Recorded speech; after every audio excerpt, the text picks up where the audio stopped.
I was 58 years old the night I realized my place in my son's home was smaller than the cold plate they put in front of me.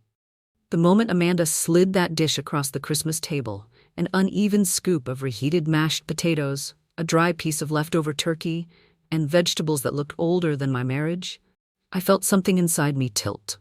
Not break. Tilt. Like the first quiet crack in an ice lake before it swallows you whole.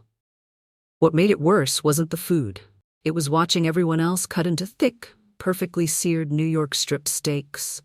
Steam rising, butter melting on top, while Ryan smiled proudly, saying, "Amanda really outdid herself this year."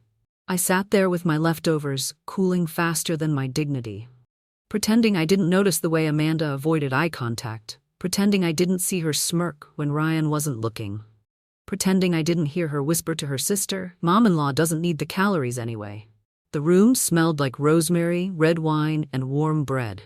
Yet somehow, all I could taste was humiliation. But the real sting? My son didn't even notice. I tried to steady my hands as I cut into the dry turkey, but the knife scraped the porcelain plate so loudly that even the kids looked over. One of them giggled.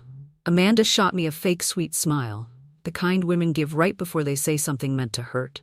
"You don't mind leftovers, right, Margaret? I figured simple food would be easier for you." For me, as if age had turned me into an inconvenience she had to manage, I forced a smile. "Of course, dear, it's fine." But it wasn't fine. Not the plate, not the tone, not the way my son, my only child, kept laughing, sipping Cabernet, and carving another piece of steak while I sat there pretending not to bleed inside. I reached for my water glass to steady myself, but my hand brushed Ryan's new Cartier watch. It glinted under the Christmas lights. Elegant, polished, expensive. I'd bought him his first watch when he graduated college. Now he was wearing one his wife chose, and somehow that made me feel like I'd been quietly replaced. To break the tension, my grandson slid a gingerbread cookie toward me, the poor little thing missing an arm. "Grandma," he whispered, "you can fix him, right?" I almost laughed. The irony wasn't lost on me. Everyone else was being fed steak, wine, abundance, and here I was being offered something broken to fix. I leaned toward him and whispered, "I'll try my best, sweetheart." Because that's what grandmothers do, even when their own hearts feel cracked. But the final blow came minutes later. Amanda stood to refill Ryan's wine and said loudly, "I'm so glad we kept the good meat for family." The table erupted in laughter. I wasn't family?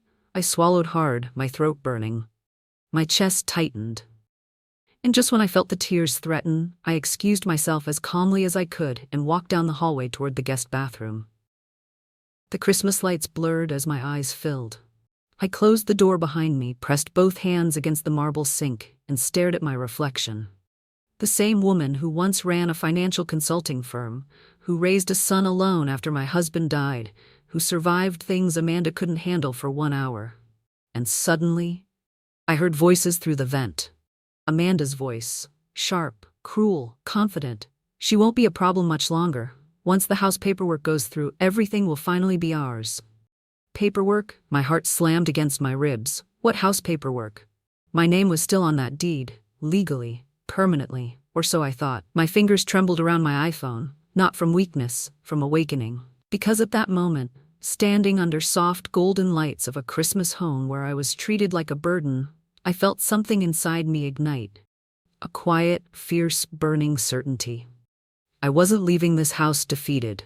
I was leaving with the truth. And before the night ended, I would make one phone call that changed everything. I stood frozen in the bathroom, my palm still gripping the edge of the marble sink as Amanda's voice drifted through the vent like a cold wind. "She's old. She won't fight it. Ryan already signed. Once the transfer is approved, the house is basically mine."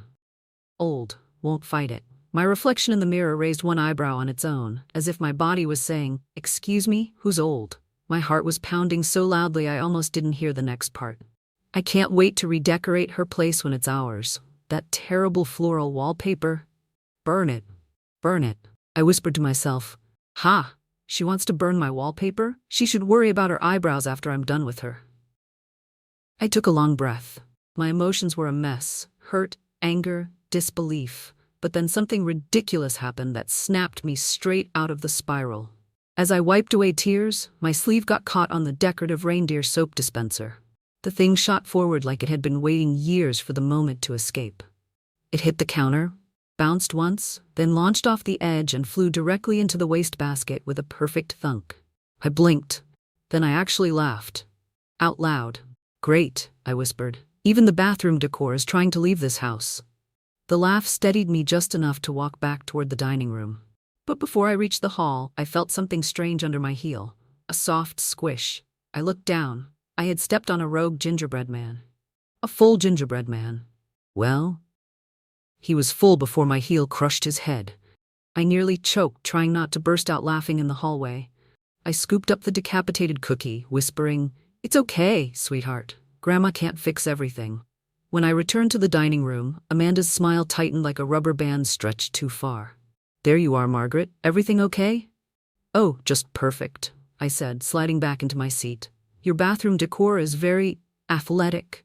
Ryan looked confused. "Athletic?" "Nothing," I said, waving it off, just appreciating the movement.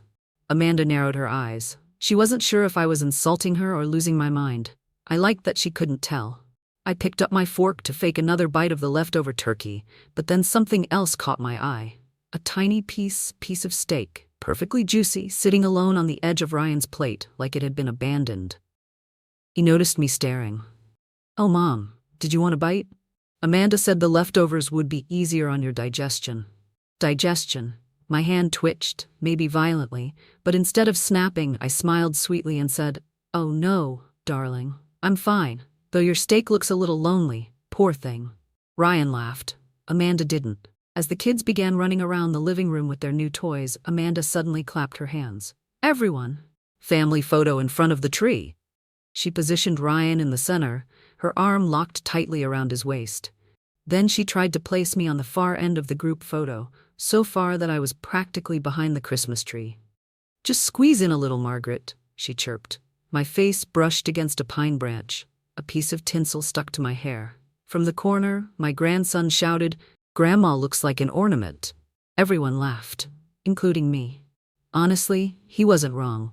I probably did look like a confused, brat, slightly irritated Christmas ornament. But right there, behind the tree, smelling like pine and humiliation, I felt something settle inside my bones. Not weakness, not defeat, something sharper, cleaner, like resolve. When the photo was done, I stepped aside and plucked the tinsel from my hair. Then calmly, without a tremor in my voice, I said, "Ryan, sweetheart, I'll need to step out for a bit. Something important just came up." Amanda perked up. "Is everything okay?" "Oh yes," I said. Everything is finally starting to make sense. I grabbed my coat, slipped my iPhone into my pocket, and walked out into the cold December night. The air hit my lungs like truth. I wasn't running away. I was preparing. I headed straight to my car, sat inside, closed the door, and whispered, "It's time to make that call." The moment I shut the car door, the silence hit me like a wave, cold, sharp, honest. No Christmas music, no fake sweetness, no forced laughter. Just me, my breath fogging the windshield, and the lingering scent of pine needles stuck to my coat. I pulled out my iPhone, scrolling to the contact I hadn't called in years. David Stein, my late husband's attorney. My finger hovered over the button until something moved outside my window. A small shadow approached, wobbling. Then thunk. My grandson's bright red rubber snowball hit my window dead center. I jumped so hard I smacked my knee on the steering wheel. A muffled giggle followed by, "Grandma, I thought you left." I pressed a hand over my heart. "Sweetheart, you nearly gave me a heart attack." He shrugged in the way only a 6-year-old can. Carefree, chaotic, and completely unaware he'd just interrupted a woman contemplating legal warfare. Before I could say anything, the front door opened and Amanda's voice cut through the night. "Lucas, get inside. It's freezing." The boy waved at me, dropped the snowball bucket, and scampered inside, leaving one lone rubber snowball rolling across the driveway like a sad little tumbleweed. I sighed. Even the kids' toys were making dramatic exits tonight. I finally hit call. But right as the phone started ringing, I heard a strange crunch under my foot. I froze, looked down, and saw what I can only describe as a festive crime scene. I had stepped on a light-up Christmas ornament, one of those cheap plastic ones shaped like a snowman. It lit up for a full 2 seconds, then flickered, then died dramatically like it was giving its final monologue.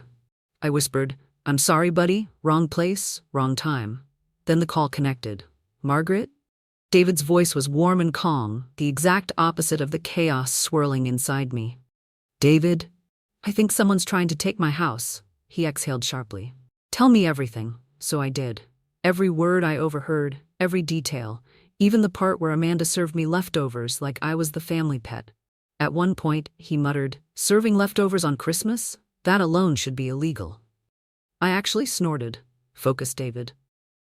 Right. Sorry, I get emotional about food mistreatment." His humor, dry, unexpected, steadied me more than I expected.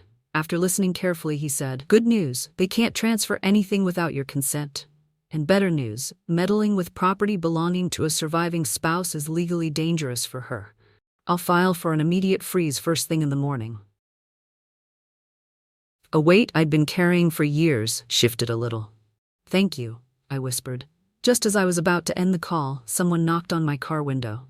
I jumped again. Apparently fear jumps were my new personality trait. Ryan stood outside, bundled in a coat, his expression soft but confused. "Mom? Why are you sitting out here? You left so fast." I rolled down the window. "I needed air." He nodded slowly, then his gaze drifted downward. "Mom, why is there a dead snowman under your shoe?" I looked at the flattened light-up ornament still blinking weakly. The thing let out one last sad flicker. Blink, blink, as if saying goodbye. I sighed. "Sweetheart, I've had a long night." He smiled sympathetically, though he clearly had no idea what emotional battlefield I had just crossed. "Come inside, okay? Amanda's making hot chocolate." I almost laughed. "Hot chocolate? After serving me leftovers? Did she want to poison the whole holiday?" "I'll be in soon," I said. Ryan hesitated. "You sure?" "Yes, darling." When he walked away, I watched him. My son, my only child, the one I'd raised through hardship, through grief, through everything. And behind him, inside the warm glow of the house, stood Amanda, peeking through the curtains with narrowed eyes, as if she could feel something shifting. As if she sensed she'd just lost control of the script she'd been writing. I glanced at my phone, still warm in my hand. Tomorrow the legal freeze would start. Tonight, the emotional freeze had already begun. I wasn't the weak, quiet mother-in-law she assumed. I was a woman with something worth fighting for. And for the first time in years, I felt ready to fight. The next morning, I woke up with the kind of determination a woman only finds after being served leftovers on Christmas. I made myself a cup of peppermint tea, wrapped a shawl over my shoulders, and sat at my dining table with my MacBook Air open like I was preparing for battle. But my morning peace didn't last. Because right as I clicked into my emails, my doorbell rang 7 times in a row. Not once, not twice, 7. No one respectful hits a doorbell 7 times. I shuffled toward the door, muttering, "If that's Amanda, I swear on the last living gingerbread man." I opened it and froze. Standing there, covered in snow from head to toe, was Owen. Yes, that Owen. The quiet, gentle volunteer from the Manhattan Community Center. The man whose smile could melt the entire Connecticut winter if given enough time. And currently he looked like a walking snowdrift. His hair had icicles forming. His scarf was so frozen it stuck out like a wooden plank. Snowflakes were falling off him in chunks onto my welcome mat. I blinked. "Owen, are you okay?" He exhaled, and a small cloud of frost left his mouth. "I was walking my dog." I glanced behind him. There was no dog. "Owen," I said slowly, "where's the dog?" He looked down at his empty hands, as if realizing for the first time that no leash existed. "Oh, I don't own a dog." I covered my mouth to keep from laughing. "Are you telling me you walked through a snowstorm at 8 a.m. without a dog, just because?" "I wanted to make sure you were okay after last night," he said, shivering so hard his teeth nearly clacked their own applause. My heart tugged, but then another chunk of snow slid off his head dramatically and plopped onto my floor. I stepped aside. "Get in here before you freeze into a holiday decoration." As he entered, shaking snow everywhere, I handed him a towel. He wrapped it around himself like a soggy burrito. "Sorry," he said. "My car wouldn't start." "So instead, you walked?" "It was either that or hitchhike," he replied. "A man in a Santa suit offered me a ride but kept singing aggressively." I panicked. I burst out laughing, really laughing. The first real laugh since yesterday's chaos. He smiled, relieved. "There, that's better." Just then, my phone buzzed, a text from David, the attorney. The freeze is officially filed. Amanda can't touch anything now. I let out a breath I didn't know I'd been holding. But before I could even reply, another message arrived. This time, from Ryan. Mom, we need to talk. Amanda is furious. What did you do? I closed my eyes. Oh boy. Owen noticed my expression.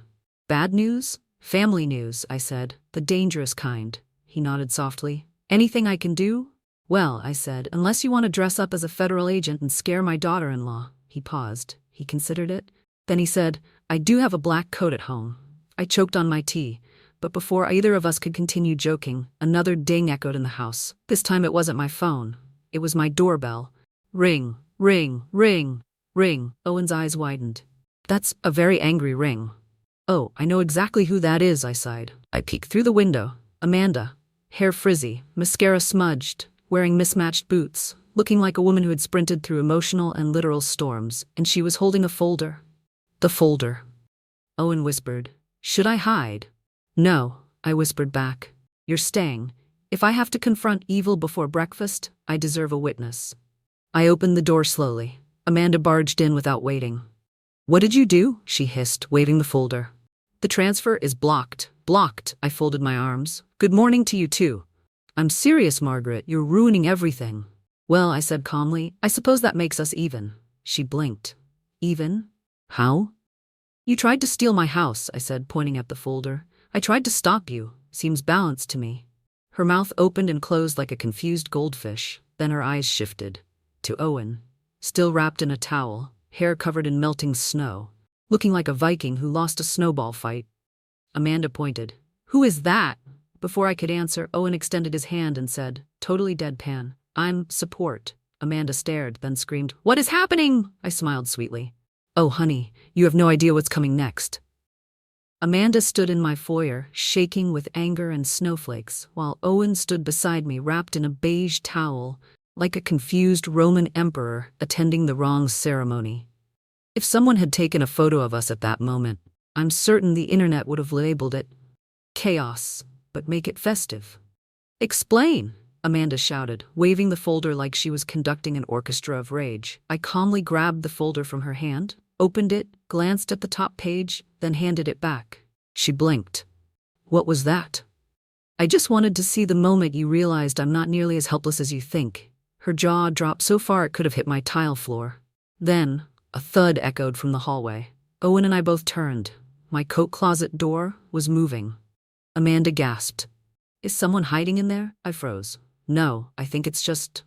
Before I could finish, the door swung open and my robot vacuum, an old Roomba on its last leg, rolled out at full speed, bumped into Amanda's boot, and began spinning wildly around her like it was attempting a homicide.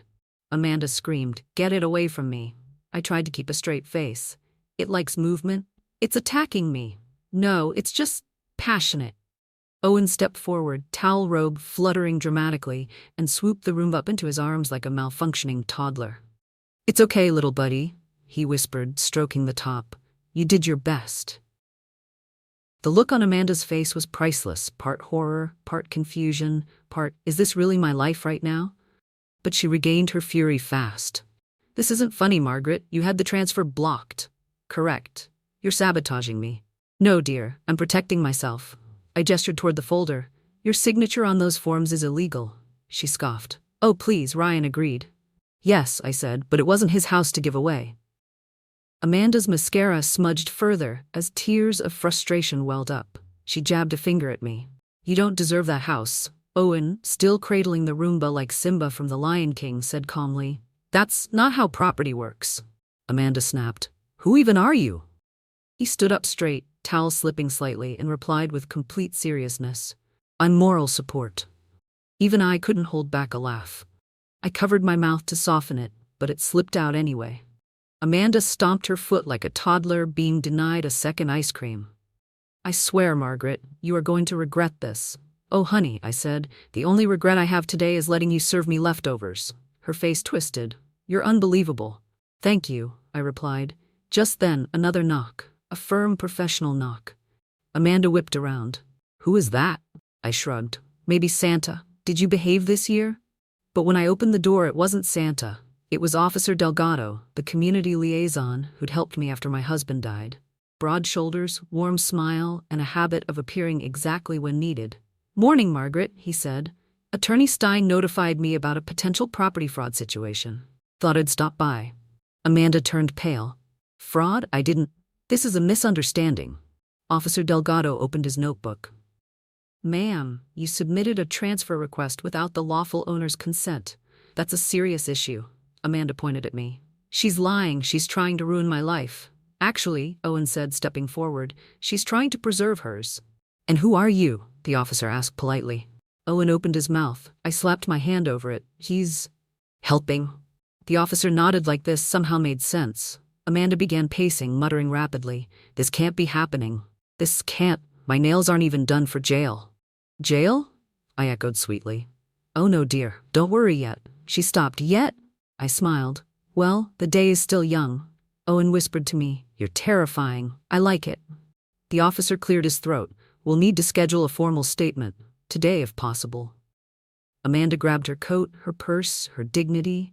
"Well, okay," she tried, and stormed out of my house so fast she slipped on the same rubber snowball her son had left earlier. She didn't fall, but she performed a spectacular windmill arm flail that I will cherish forever.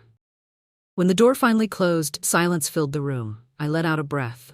Owen placed the Roomba gently on the floor. "Well," he said, "that escalated beautifully." I sank onto a chair. "This is only the beginning." He gave me a soft smile, one that made my stomach flutter in a way it hadn't in decades. "Then I'm not going anywhere." By noon, my living room looked like the headquarters of a confused, mildly irritated detective agency. Papers on the table, my MacBook Air open, Owen sitting on the couch with a mug of peppermint tea, still wrapped in the towel because, apparently, he refused to use the dryer until he trusted the machine. I told him, "It's a dryer, Owen, not a conspiracy." "It shakes aggressively," he replied. "That's suspicious." Before I could answer, my phone buzzed. "Ryan? Mom, can I come by? We need to talk." I sighed. "Here we go." Owen looked concerned. "Do you want me to leave?" "Yes," I said. Then I added, "In 3 minutes. Help me hide the emotional distress." "On it." He sprang up, which almost made the towel drop, so he grabbed it and said, "Okay, maybe 40% on it." I hurried to clear the table, papers stacked, folders closed, laptop shut. But right as I smoothed the final document, the Roomba came back to life. It rolled out of nowhere, circled dramatically like it was sniffing evidence, then rammed straight into my ankle. "Ow, why does it keep attacking me?" Owen raised 2 fingers like he was swearing an oath. "It chooses violence, Margaret." I bent down to pick it up, but the moment I pressed the power button, the thing let out a pathetic beep and spat out a pine needle and a stray Christmas bow. Wonderful. My robot vacuum was vomiting decorations. I set it aside just as Ryan's car pulled into my driveway. Owen tightened his towel self-consciously. "Do I look okay?" "You look like a man kidnapped from a spa." He nodded. "Good. I want to project calm." As Ryan approached the door, Owen whispered, "Are you sure you don't want me to stay?" "Yes, but stay close." I paused. "Not too close. Also, put on pants." "Oh, right." He dashed into the hallway. I opened the door before my son could knock. Ryan stepped in, looking exhausted and confused. He took one look at me and asked, "Mom, what's going on?" "Amanda is losing her mind, so I've noticed. She said you sabotaged our property paperwork." "Actually," I corrected, "I protected our property." He looked torn, half trying to defend his wife, half terrified of whatever tornado she'd unleashed this morning. "Mom, you should have talked to me." "I tried, Ryan, for years, but you've been listening to her more than to me." He rubbed his forehead. "Amanda says you misread everything, that the transfer was just a precaution." Before he could finish, something clattered loudly behind us. We both turned. Owen stood there, fully dressed, except for the fact that his sweater was on backward and the tag was sticking up like a tiny white flag of surrender. He froze. Ryan froze. I froze. Owen, in the most confident whisper imaginable, said, "I live here now." My soul left my body. "Owen," I hissed, "no you do not." He blinked. "Oh, I misunderstood the assignment." Ryan's eyes widened. "Mom, who is that?" Owen puffed up slightly, as if rising to the occasion. I cut him off. "A friend, a very confused friend." Ryan stared between us, clearly spiraling. "Oh my God," he muttered, "this is too much." He sank onto the sofa, his hands over his face. I sat beside him, placing a hand on his back like I used to when he was a boy. Ryan, I said softly. Amanda didn't make a mistake. She tried to take something that isn't hers. That house, it's your father's legacy. Mine, yours, not hers. He swallowed hard. I didn't know, he whispered. I swear I didn't. She said it was routine paperwork. I could hear guilt in every word. The poor boy had been played like a violin, missing half its strings. Before I could speak again, the Roomba suddenly powered up at full volume, spun once, hit the wall, then retreated like it had seen too much. Ryan jumped. What is wrong with that thing? Emotional damage, Owen said. I glared at both of them. Can we focus? Ryan finally looked me in the eyes. What do you want me to do, Mom? I took a breath. Stand with me, just once. Open your eyes and see what's happening. He nodded slowly. I'll go home. I'll talk to her. I'll get the truth. He stood, hugged me tightly, longer than he had in years, and whispered, I'm so sorry. When he left, Owen walked over, sweater still backward. You okay? He asked gently. For the first time, I said, I think Ryan is starting to understand. And Amanda? He asked. I smiled faintly. Oh, darling, Amanda has no idea what's coming next. Ryan drove back to his house that afternoon, and I spent every minute pacing around my kitchen like a nervous raccoon who'd accidentally wandered into a wealthy person's pantry. Owen followed me in slow circles, occasionally offering moral support in the form of snacks. Want a granola bar? He asked. No. A peppermint? No. A carrot stick? Why would anyone want a carrot stick when they're stressed, Owen? He nodded gravely. You're right, that was irresponsible. Before I could lecture him on emotional snack logic, my phone buzzed. Ryan, Mom, can you come over? It's bad, really bad. My stomach dropped. I grabbed my coat, and Owen grabbed, well, everything, keys, scarf, my purse, a random candle he mistook for a travel mug. Owen, I snatched it back. That is a candle. Oh, he sniffed it. Smells like lavender. I see why you'd carry it. I don't carry it.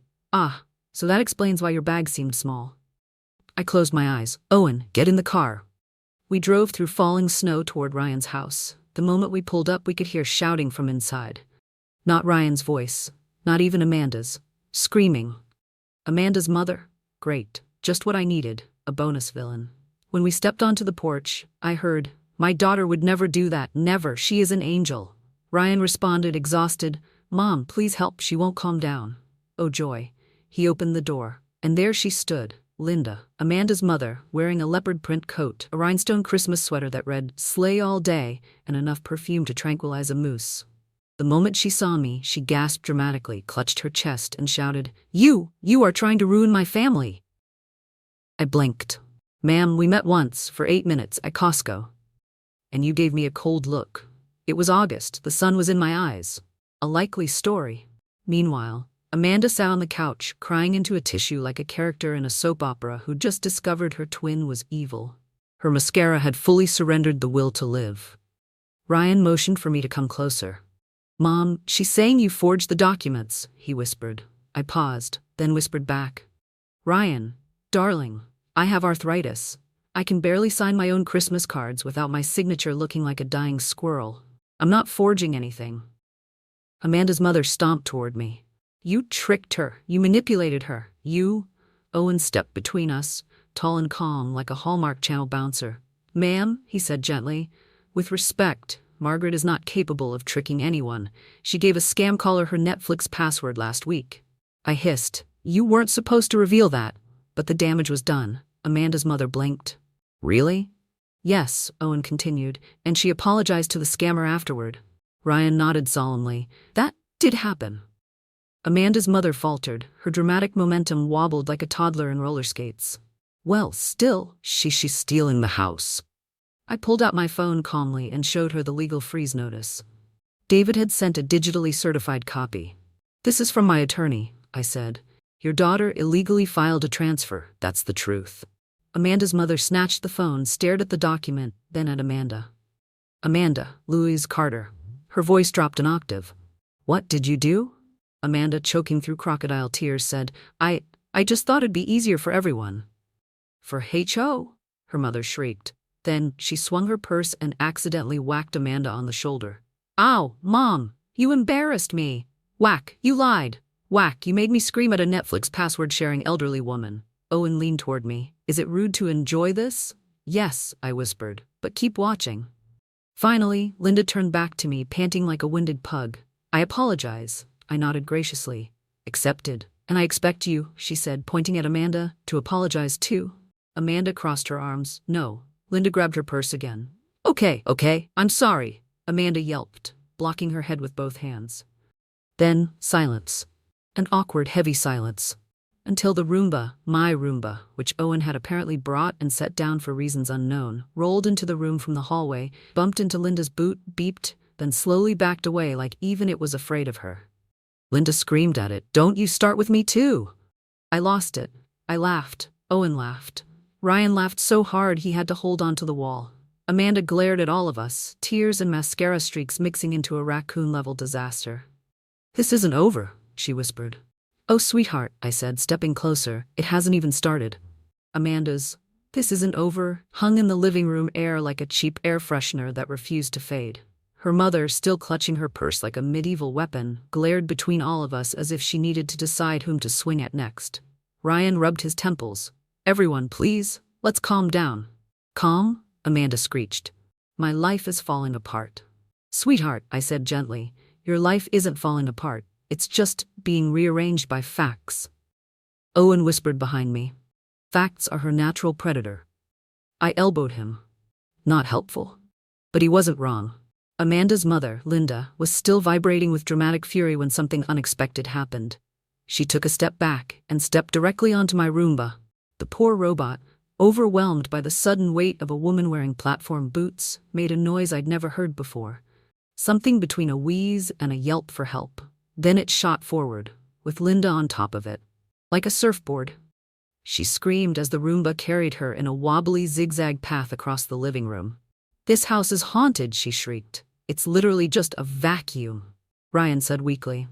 The Roomba, now fully committed to suicide, headed straight for the Christmas tree. Oh no, I whispered. Oh yes, Owen whispered. It struck the tree stand with a heroic thunk and the entire tree tilted forward, ornaments jingling, lights flickering, the angel on top falling off with a faint tink. Linda jumped off just in time, landing in a pile of wrapping paper like a disgraced mall Santa. Amanda gasped. Mom! Linda pointed at the Roomba, panting. Don't let that thing near me again. The robot beeped once and turned itself off, like it was submitting its resignation. I looked at Owen. Please stop bringing that thing to important conversations. It has personality, he said defensively. It has trauma. Before Linda could rise from the wrapping paper wreckage, a new voice entered the chaos. Officer Delgado stepped through the open front door, snow dusting his shoulders. Afternoon, he said calmly. I was asked to follow up on the property dispute and gather statements. Amanda froze mid-breath. Linda tried to stand but slipped on a gift bag and fell back down with a soft oof. Ryan looked like he wanted to sink into the floor. I smiled politely. Officer, welcome. You've missed several events. Delgado surveyed the room. The toppled tree, Linda in the wrapping pile, Amanda's mascara meltdown, the dead Roomba, Owen's sweater still on backward. He nodded slowly. I see. He turned to Amanda. Ma'am, I need you to answer a few questions about the transfer documents. Amanda straightened, gathering what remained of her dignity. This was all a misunderstanding. I was only trying to simplify things. Linda, still sitting on the floor, muttered, You simplified me right into the Christmas tree. Delgado pulled a chair over and set it down. Let's start with why you submitted a transfer without the homeowner's consent. Amanda sputtered. Because Ryan signed it. But the deed isn't his to transfer, Delgado replied calmly. It belongs to Margaret, legally.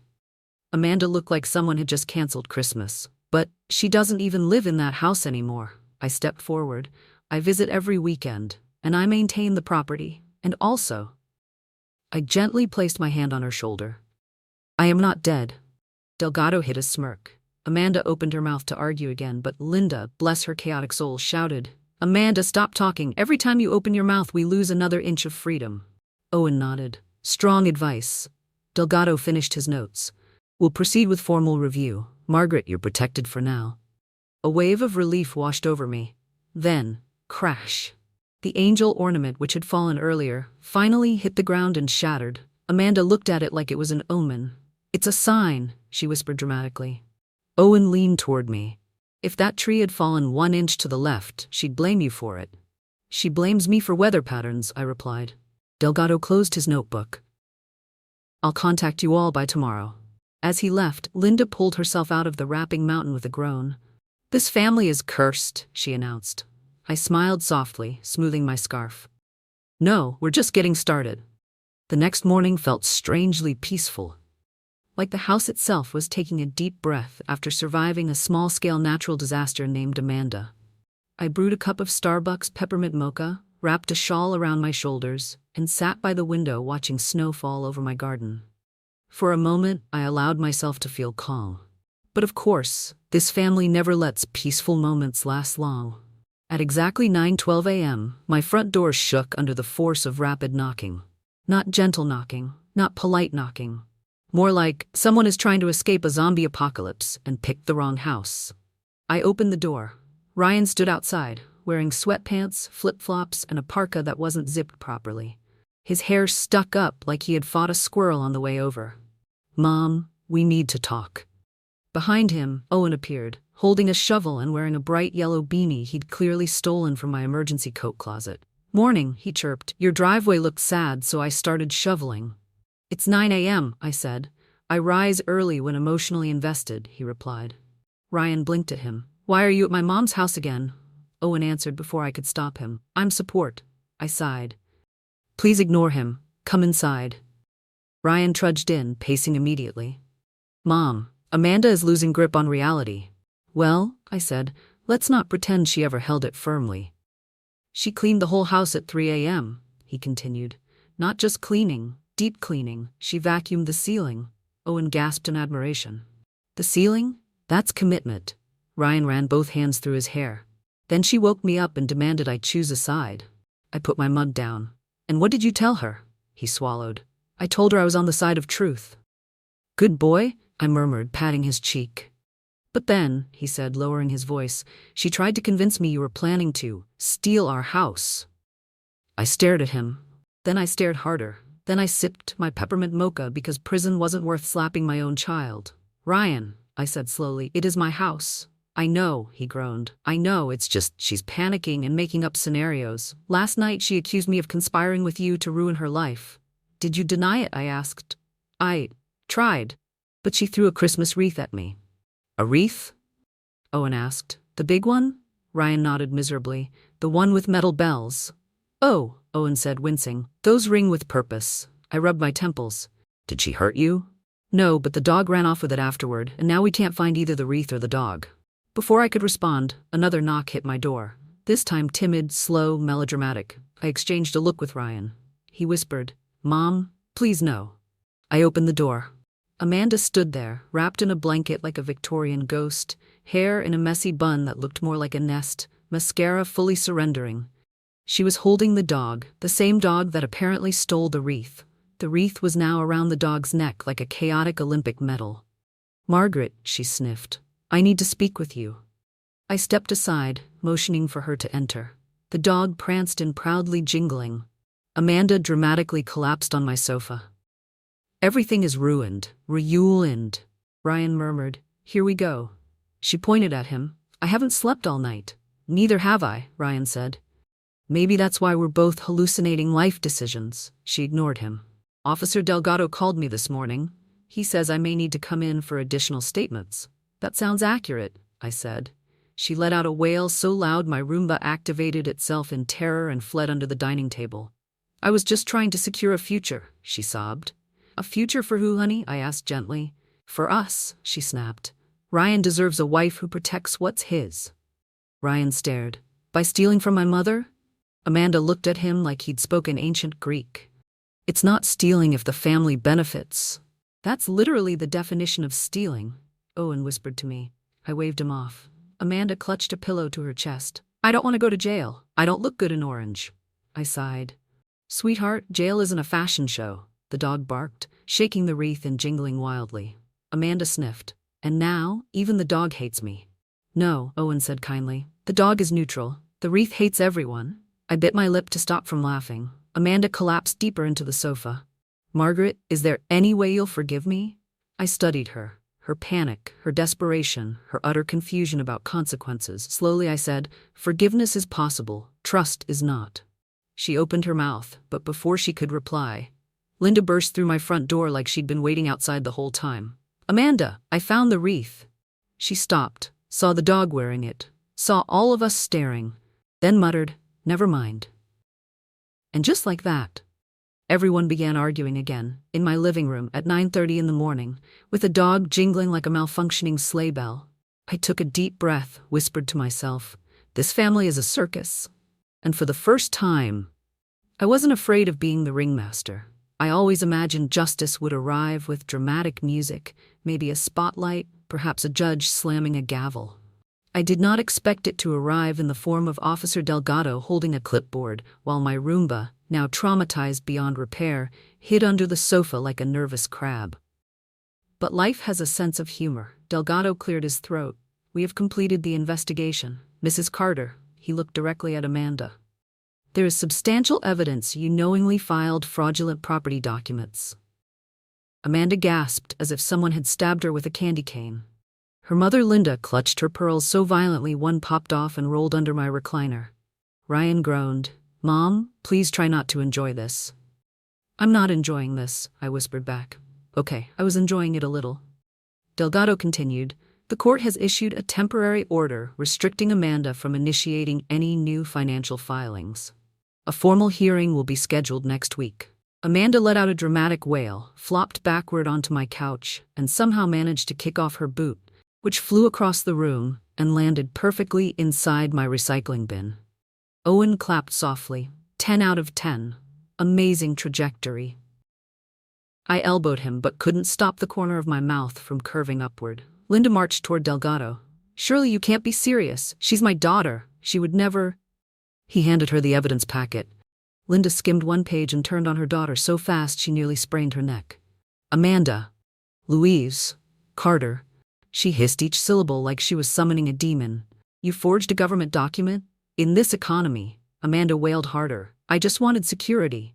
"For who? Yourself?" Ryan snapped. "What about my mom? What about honesty?" Just when I thought the yelling would reach a nuclear level, the dog barked. Loudly. Then he jumped onto the coffee table, dragging the wreath with him, and sat majestically like the world's most chaotic holiday centerpiece. The wreath jingled. The dog panted proudly. Everyone stared. Finally, Owen whispered reverently, "He is our leader now." I nearly choked on my own breath. Delgado pinched the bridge of his nose.